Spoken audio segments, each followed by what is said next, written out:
Hello दोस्तों, आप सबका आपके अपने चैनल में स्वागत है। आज हम बात करेंगे एक कहानी की, प्रेरक कहानी। इस कहानी को पढ़े और सोचे, क्या आप में है ऐसा प्रेम और ऐसा समर्पण।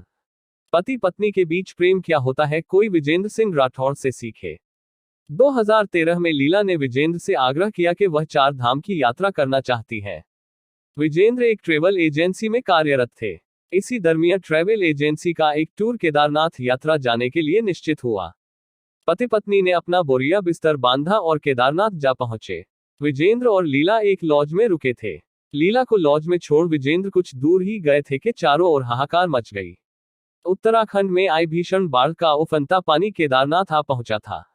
विजेंद्र ने बामुश्किल अपनी जान बचाई। मौत का तांडव और उफनते हुए पानी का वेग शांत हुआ तो विजेंद्र बदहवास होकर उस लॉज की ओर दौड़े जहां वह लीला को छोड़कर आए थे। परंतु वहां पहुंचकर जो नजारा दिखा वह दिल दहला देने वाला था। सब कुछ बह चुका था। प्रकृति के इस तांडव के आगे वहां मौजूद हर इंसान बेबस दिख रहा था। तो क्या लीला भी नहीं? ऐसा नहीं हो सकता, विजेंद्र ने अपने मन को समझाया। वह जीवित है, विजेंद्र का मन कह रहा था। इतने वर्षों का साथ पल भर में तो नहीं छूट सकता। परंतु आसपास कहीं जीवन दिखाई नहीं दे रहा था। हर ओर मौत तांडव कर रही थी। लाशें बिखरी हुई थी। किसी का बेटा, किसी का भाई तो किसी का पति बाढ़ के पानी में बह गया था। विजेंद्र के पास लीला की एक तस्वीर थी तो हर समय उसके पास में रहती थी। अगले कुछ दिन वह घटनास्थल पर हाथ में तस्वीर लिए घूमता रहा। हर किसी से पूछता, भाई इसे कहीं देखा है, और जवाब मिलता ना। एक विश्वास था जिसने विजेंद्र को यह स्वीकारने से रोक रखा था कि लीला अब इस दुनिया में नहीं है। 2 हफ्ते बीत चुके थे। राहत कार्य जोरों पर थे। इसी दरमियान उसे फौज के कुछ अफसर भी मिले जिन्होंने उससे बात की। लगभग सबका यही निष्कर्ष था कि लीला बाढ़ में बह चुकी है।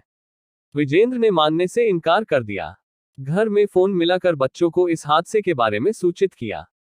बच्चे अनहोनी के डर से घबराए हुए थे। रोती बिलखती बिटिया ने पूछा कि क्या अब मां नहीं रही, तो विजेंद्र ने उसे जोर से फटकार दिया और कहा वह जिंदा है। 1 महीना बीत चुका था।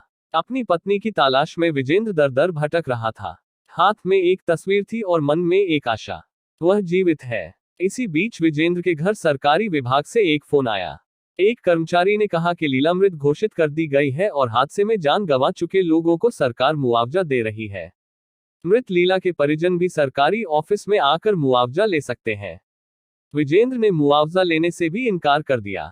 परिजनों ने कहा कि अब तो सरकार भी लीला को मृत मान चुकी है, अब तलाशने से कोई फायदा नहीं है। परंतु विजेंद्र ने मानने से इनकार कर दिया। जिस सरकारी कर्मचारी ने लीला की मौत की पुष्टि की थी, उसे भी विजेंद्र ने कहा वह जीवित है। विजेंद्र फिर से लीला की तलाश में निकल पड़े। उत्तराखंड का एक एक शहर नापने लगे। हाथ में एक तस्वीर और जुबां पर एक सवाल, भाई इसे कहीं देखा है? और सवाल का एक ही जवाब, ना। लीला से विजेंद्र को बिछड़े अब 19 महीने बीत चुके थे। इस दरमियान वह लगभग 1000 से अधिक गांव में लीला को तलाश चुके थे। 27 जनवरी 2015 उत्तराखंड के गंगोली गांव में एक राहीगा को विजेंद्र सिंह राठौर ने एक तस्वीर दिखाई और पूछा, भाई इसे कहीं देखा है? राहीगा ने तस्वीर ध्यान से देखी और बोला, हाँ देखा है, इसे देखा है। यह औरत तो बौराई सी हमारे गांव में घूमती रहती है। विजेंद्र राहीगा के पांव में गिर पड़े। राहीगा के साथ भागते भागते वह गांव पहुंचे। वही एक चौराहा था और सड़क के दूसरे कोने पर एक महिला बैठी थी, लीला। वह नजर जिससे नजर मिलाने को नजर तरस गई थी, वह लीला थी। विजेंद्र लीला का हाथ पकड़कर अबोध बच्चे की तरह रोते रहे। इस तलाश ने उन्हें तोड़ दिया था। भावनाएं और संवेदनाएं आंखों से अविरल बह रही थी। आंखें पत्थर हो चुकी थी, फिर भी भावनाओं का वेग उन्हें चीरता हुआ बह निकला था। लीला की मानसिक हालत उस समय स्थिर नहीं थी। वह उस शख्स को भी नहीं पहचान पाई जो उसे इस जगत में सबसे ज्यादा प्यार करता था। विजेंद्र ने लीला को उठाया और घर ले आए। 12 जून 2013 से बिछड़े बच्चे अपनी मां को 19 महीने के अंतराल के बाद देख रहे थे। आंखों से आंसुओं का सैलाब बह रहा था। यह 19 महीने विजेंद्र सिंह राठौर के जीवन का सबसे कठिनतम दौर था।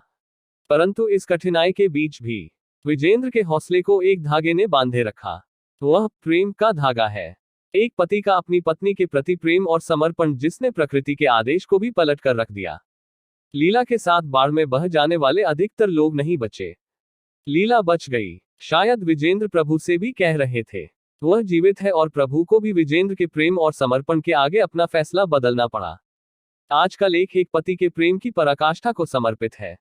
कि ये कहानी आपको कैसे लगी। अच्छी लगी है तो चैनल को सब्सक्राइब करना, वीडियो को लाइक और शेयर करना और कमेंट करके जरूर बताना।